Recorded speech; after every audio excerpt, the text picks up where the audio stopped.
Hello दोस्तों, आपके अपने चैनल लर्निंग एजुकेशन पॉइंट में आपको मैं फिर से स्वागत करता हूं।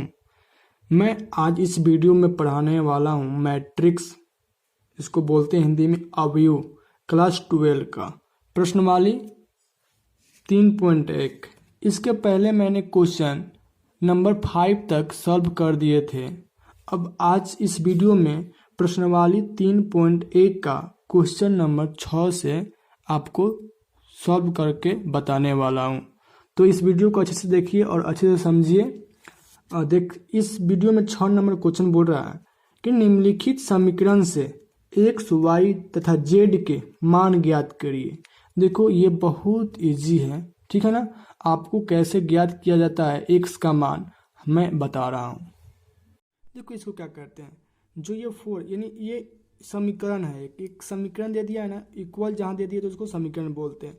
तो 4 है तो 4 इक्वल, इसके सामने क्या दिया y। फिर ये 3 है तो 3 इक्वल, इसके सामने क्या है z।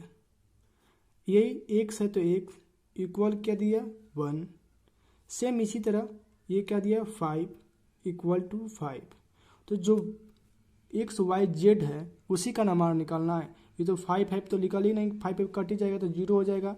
तो ये देखो, तो आपका एक्स पहले क्या करेंगे, एक्स इक्वल टू कितना हुआ 1, वाई इक्वल टू कितना हुआ 4, जेड इक्वल टू कितना हुआ 3। ये आपका आंसर आ गया। देखो तो कितना इजी था बनाने के लिए। आप बस केवल अच्छे से बनाइएगा तो कोई प्रॉब्लम नहीं होगा, ठीक है ना।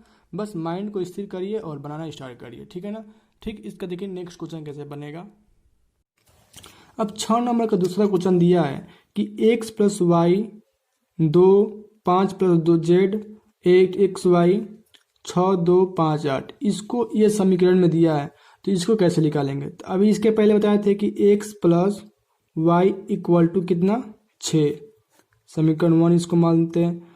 2 बराबर 2, ये आपका कट जाएगा, क्या बने बचेगा 5 प्लस जेड बराबर, इसके सामने क्या दिया 5, समीकरण 2। इसी तरह एक्स वाई बराबर 8, समीकरण 3।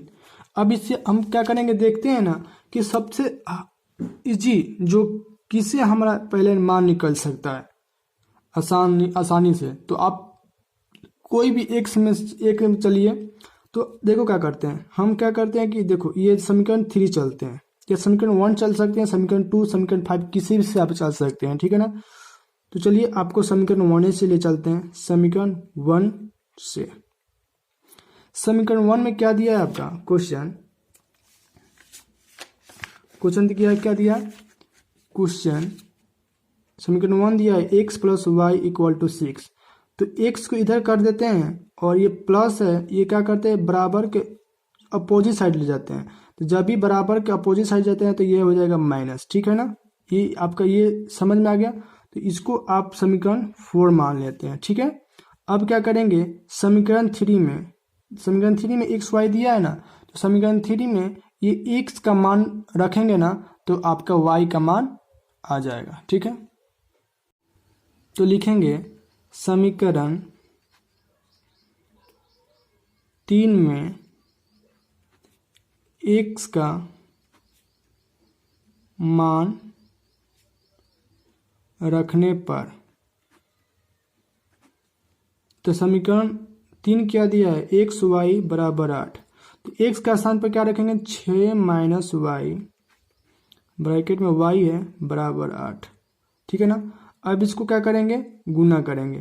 तो ये देखो 6 Y minus Y square, Y में गुना करें तो वाई स्क्वायर, वाई में 6 से गुना 6 वाई बराबर 8।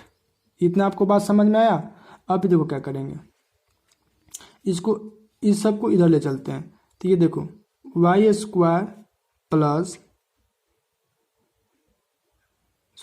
माइनस 6 वाई प्लस 8 बराबर 0। आपको फैक्टर बनाने आता है ना, फैक्टर कैसे फैक्टर बनाते हैं, तो इसको फैक्टराइज कर देखो वाई स्क्वायर माइनस, ऐसा कोई टेबल पढ़ना है जिसको गुना करने पर किया जाए 8 आ जाए और जोड़ने घटाने पर आपका 6 आ जाए। तो 4 दूना का 8 भी हो सकता है।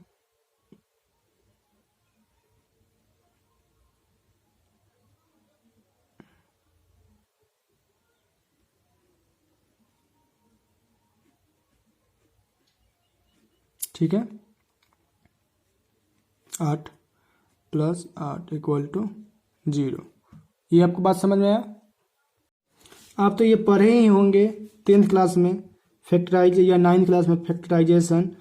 तो देखो क्या करेंगे, इसमें से 2 y कॉमन लेते हैं तो यहाँ पर 1 y बचेगा, यहाँ पर 1 y निकाल देंगे तो यहाँ 2 बचेगा, माइनस इसमें से क्या करते हैं कि आपको 2 कॉमन ले लेते हैं। 2 कॉमन लेंगे तो यहाँ 2 y बचेगा, प्लस इसको गुना करेंगे तो कितना हो जाएगा, माइनस होगा, सॉरी, 2 चौक 2, 8 में 2 से भाग देंगे तो आपका यहाँ पर का 2 बचेगा, सॉरी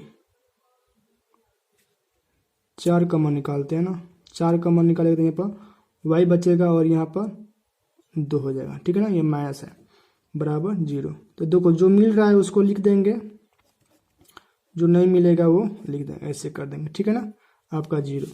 यदि लिखेंगे यदि x minus sorry y minus 2 = 0, ये माइनस में इधर ले जाए तो क्या हो जाएगा, प्लस में, तो ये 2, फिर 2 मान निकला है ना, तो y माइनस 4 = 0, y बराबर माइनस में क्या हो जाएगा, प्लस में हो जाएगा। तो y का आपका तो मान निकल गया, अब x का मान निकालेंगे। यही अब y का मान समीकरण 4 में y का मान रखने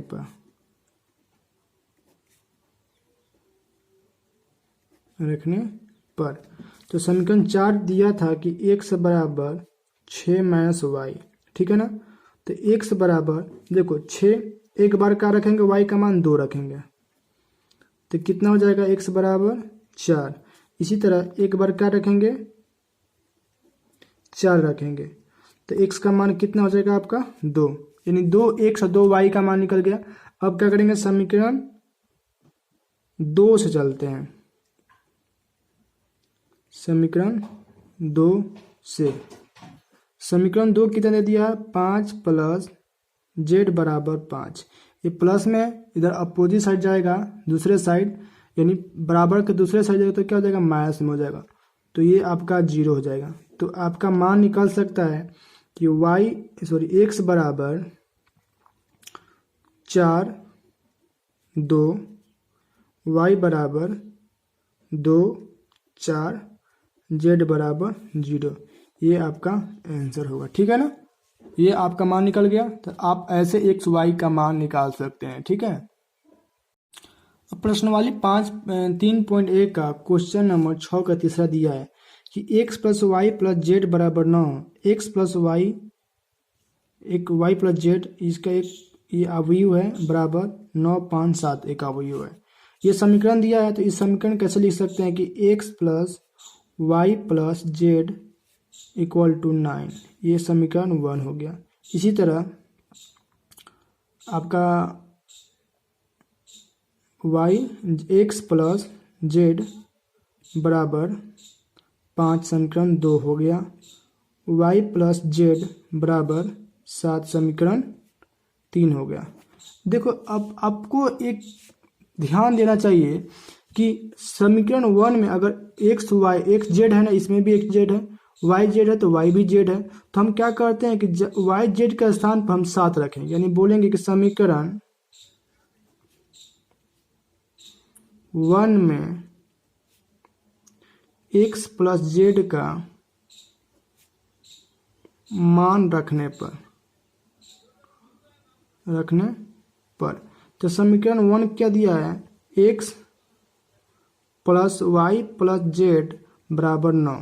तो यहाँ तो x है तो ये x, प्लस है तो प्लस, y + z का मान दिया है 7 बराबर 9। ठीक है ना, ये बराबर के अपोजिट साइड अगर दूसरा साइड जाएगा तो ये आपका माइनस में कहलाएगा। तो 9 में से 7 जाएगा तो क्या कहलाएगा, 2। ये आपका x का मान निकल गया। ठीक है, अब क्या करेंगे, समीकरण 2 में x का मान रखने पर, तो समीकरण 2 दे दिया है x प्लस जेड बराबर 5, ठीक है ना। तो x का आपका मान निकला कितना 2, तो ये x का मान 2 लिखेंगे प्लस जेड बराबर 5। अब क्या करेंगे, ये 2 को दूसरे साइड ले जाएंगे, तो जब भी अगर दूसरे साइड ले जाएंगे तो प्लस में होता है तो आपका माइनस में हो जाएगा, तो माइनस में कर देंगे तो जेड बराबर आपका 3 निकला। इसी तरह समीकरण 3 में जेड का मान रखने पर,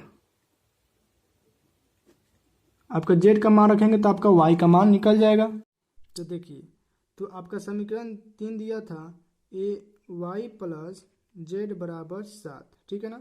तो वाई है तो वाई लिख देंगे, प्लस जेड का मान अपना कितना निकला था 3 निकला था। ये दूसरे साइड ले जाएंगे 3 को दूसरे साइड, तो प्लस में तो क्या जाएगा माइनस में लिख दिए हैं, तो 7 में से 3 जाएगा तो आपका 4 हो जाएगा। तो अतः हम कह सकते हैं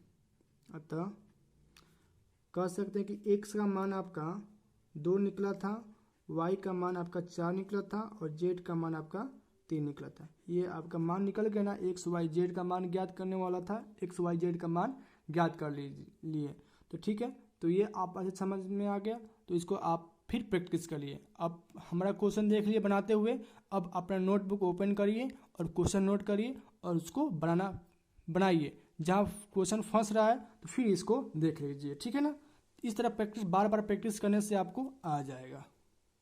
अब प्रश्नवाली 3.1 में क्वेश्चन नंबर 7 क्या दे रहा है कि समीकरण ये समीकरण दिया है, ठीक है ना। इससे आपको किससे मान निकालना है, ए बी सी तो डी का मान ज्ञात करना है। इसके पहले आप एक्स वाई जेड का मान ज्ञात किए थे, अब इसी में ए बी सी डी का मान ज्ञात करेंगे। देखो कैसे ज्ञात करेंगे, तो ए माइनस बी बराबर कितना दिया है, तो -1 दिया है, इसको समीकरण 1 मान लेते हैं। इसी तरह 2a माइनस बी बराबर कितना दे दिया 0, इसको समीकरण 2 मानते हैं। इसी तरह 2a प्लस सी बराबर क्या हो गया 5, समीकरण 3 मानते। इसी तरह 3c प्लस डी बराबर 13, इसको समीकरण 4 मानते हैं। इसी तरह करने पर आपका ए बी सी डी का मान ज्ञात हो जाएगा। तो देखो क्या करते हैं, सबसे बात चलते हैं कि इसमें से कोई ए और बी का मान ज्ञात करेंगे तभी आपका मान निकलेगा। तो सबसे पहले चलते हैं समीकरण 1 और समीकरण 2 से चलते हैं। समीकरण 1 तथा समीकरण 2 से। समीकरण 1 दिया है ए माइनस बी बराबर -1, 2a माइनस बी बराबर दे दिया 0। तो ये देखो, ये याद रखिएगा कि ये क्वेश्चन आप बनाए थे क्लास 10th में 2 चर वाले रैखिक समीकरण से। तो इसमें क्या करेंगे कि समीकरण 1 में माइनस करेंगे समीकरण 2 से, ठीक है ना, तब आपका मान निकलेगा। जैसे कि दिया है कि a माइनस बी बराबर -1, इसी तरह 2a माइनस बी बराबर 0, ठीक है ना। तो याद रखिएगा जहाँ भी चिन्ह बदल जाता है, जब भी हम माइनस करते हैं तो क्या करते हैं, चिन्ह आपका बदल जाता है। तो ये प्लस है तो माइनस, ये माइनस है तो क्या हो जाएगा प्लस, और ये प्लस है तो माइनस। तो ये और ये कट गया, ये देखो 2 को में से ए को गएगा तो आपका ए माइनस ए में बचेगा, इधर क्या आ जाएगा -1। तो माइनस माइनस कट जाएगा तो आपका ए का मान 1 हो गया। तो यही ए का मान क्या हो गया 1 आ गया। अब यही क्या करेंगे, यही पे बना देते हैं आपको कि समझ में आ जाए। समीकरण 1 में ए का मान रखने पर, तो समीकरण 1 दिया था ए माइनस बी बराबर -1, तो ए के स्थान पर क्या रखेंगे, ए माइनस बी बराबर -1। माइनस में अगर इधर जाएगा तो प्लस में हो जाएगा, ये माइनस में इधर जाएगा तो क्या जाएगा आपका प्लस में। तो 1 क्या हो जाएगा आपका 2, यानी b बराबर आपका क्या आ गया 2, ठीक है ना। a और b का मान निकल गया। अब यही मान समीकरण 3 में रखेंगे, यानी a का मान कहाँ रखेंगे समीकरण 3 में, तो आपका c का मान हो जाएगा। इस तरह रखते हैं कि समीकरण 3 में a का मान रखने पर।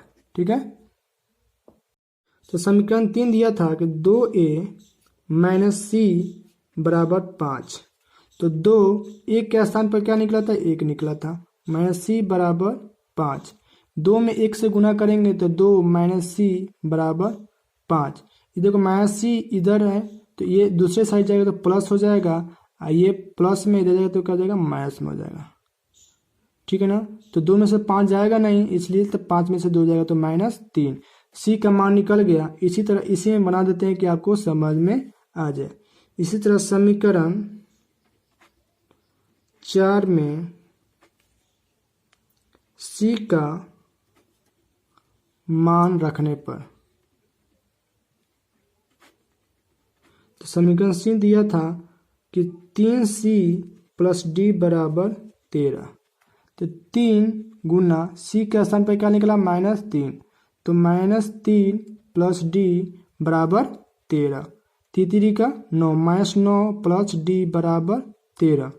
तो माइनस में अगर दूसरे साइड जाएगा तो आपका प्लस में हो जाएगा। 13 प्लस 9, 9 इसको जोड़ेंगे तो क्या हो जाएगा, 22। ठीक है ना, तो आपका मान क्या निकल गया, यानी आप बता सकते हैं कि a का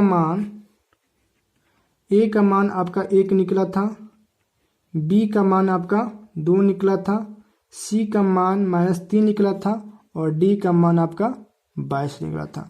आपका ये आंसर हो जाएगा। ठीक है ना, इस तरह आप निकाल सकते हैं ना। कोई भी अगर इस टाइप का कोई भी नेक्स्ट अगर इस टाइप का क्वेश्चन दिया जाए अगर एग्जाम में, तो आप बना सकते हैं। इसको बार बार प्रैक्टिस करिए ताकि आपको ये क्वेश्चन समझ में आ जाए। हाँ, तो क्वेश्चन नंबर 8 दिया है कि aij m गुना n एक वर्ग आयु है। यदि m लेस देन हो n, m greater than n, m बराबर n, इनमें से कोई नहीं। तो आपको इसके पहले फर्स्ट वीडियो में आपको बताए थे, जब इंट्रोडक्शन दे रहे थे आप मैट्रिक्स का, तो उसमें आपको बताए थे कि वर्ग आयु किससे बोलते हैं, जो m बराबर हो n के, यानी जो ये स्तंभ और रो, यानी रो और कॉलम्स बराबर होते हैं तो उसको वर्ग आयु बोलते हैं। तो यानी कोटि यानी m, इसको बोलते हैं m गुना n। ये m गुना n क्या हो, बराबर होगा, तो उसी को क्या बोलते हैं, वर्ग आयु। तो आपका ऑप्शन सी होगा, क्योंकि m बराबर n होगा तभी आपका वर्ग आयु कहलाएगा। ठीक है, अगर आपने फर्स्ट वाले वीडियो नहीं देखे हैं तो कृपया आप वो वीडियो को देख लीजिए और उसको अच्छे से समझ जाइए। ठीक है ना, तो ये उस वीडियो का लिंक मैं डिस्क्रिप्शन बॉक्स में दे दूंगा, आप वहां से जाकर देख सकते हैं डायरेक्टली। ठीक है ना, तो क्वेश्चन नंबर 9 नंबर बोर्ड है कि x तथा y के प्रदत्त किन मानों के लिए अवयव के निम्नलिखित युग्म समान है। यानी इसमें से ऑप्शन देना है कि इसमें x और y का मान क्या दिया है। तो कैसे ज्ञात कर सकते हैं, ये आपका क्वेश्चन 1 नंबर का ही आएगा, आपका 2-4 नंबर का नहीं आएगा, 1 ही नंबर का आएगा। तो पहले आप एक्स वाई का मान ज्ञात कर सकते हैं। ठीक है ना, चलिए एक्स वाई का मान ज्ञात किया जाता है, कैसे करेंगे। ठीक, जो आपने 6 और 7 और 8 6 7 जो बताए थे उसी तरह बनाएंगे। ठीक है ना, तो ये देखो यहाँ पर दिया है 3x + 7, समीकरण जो दिया है क्या दिया है, 3x + 7 बराबर 0। ये समीकरण 1 हो गया। इसी तरह ये दिया है y + 1 बराबर 8, समीकरण 2 हो गया है। इसी तरह 5 बराबर y - 2 बराबर समीकरण 3 दे दिया है। इसी तरह 2 - 3x बराबर 4, समीकरण 4 दे दिया है। चलिए अब इससे x y का मान ज्ञात करते हैं। अगर आपका आंसर सही आएगा तो यही आप इसमें से ऑप्शन में से कोई एक ही आंसर सही है। तो पहले चलते हैं समीकरण 1 से। समीकरण 1 चलेंगे तो आपका दिया है 3x + 7 बराबर 0। तो 3x ये प्लस में इधर जाएगा तो क्या हो जाएगा, माइनस में। तो 0 में जोड़ो या ना जोड़ो आपका वही कहलाएगा। ये गुना में है, इधर जाएगा तो क्या हो जाएगा, भाग में। तो -7/3 ये x का मान निकल गया। ठीक है ना, इसी तरह समीकरण 2 चलते हैं। समीकरण 2 से क्या दिया है, y प्लस 1 बराबर 8, प्लस में दे जाए तो क्या हो जाएगा माइनस में, तो y बराबर 8 माइनस 1 क्या हो जाएगा आपका, y का मान क्या निकल गया 7। तो इसमें देखो तो -7/3 और 7 दिया है, तो यहाँ देखते हैं y का मान 7 दिया है मगर आपका x का मान कहीं इसमें मिल नहीं रहा है, ठीक है ना। तो ये इसको चलते हैं, चलिए फिर चलते हैं, आपको क्या बोलेंगे, फिर समीकरण 3 चलते हैं। समीकरण 3 से, समीकरण 3 में दिया है y बराबर 5 बराबर y माइनस 2, माइनस 2 में इधर जाएगा तो क्या हो जाएगा प्लस में, तो 5 + 2, 5 2 7, ठीक है ना। तो इसमें तो y का मान 7 आ गया, तो हमारे इस सब में y का देखो, इसमें y का मान 7 दिया, इसमें भी y का मान 7 दिया, इसमें y का मान नहीं दिया है। तो अब देखते हैं कि इससे x का मान निकालते हैं, ठीक है। तो समीकरण 4 से चलते हैं। समीकरण 4 से दिया है कि 2 - 3x बराबर 4, माइनस में दूसरे साइड जाएगा तो आपका प्लस में, ये प्लस में जाएगा तो क्या हो जाएगा माइनस में, 2 - 4, 3x बराबर, इसमें घटाएंगे तो कितना हो जाएगा -2, इसलिए x बराबर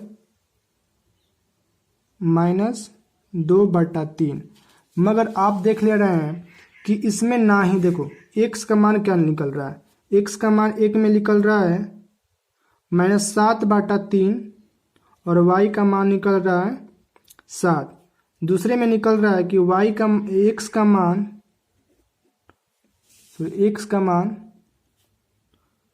-2/3 और y का मान 7, मगर इसमें आपका एक भी ऑप्शन मैच नहीं कर रहा है, तो इसलिए हम कह सकते हैं कि ज्ञात करना असंभव है, यानी ये संभव है, ज्ञात करना संभव नहीं है, यानी ये ज्ञात होगा ही नहीं, इसका मान जो दिया है उसमें है ही नहीं, इसलिए इसका मान को ये ऑप्शन बी में टिक लगा देंगे, ठीक है ना।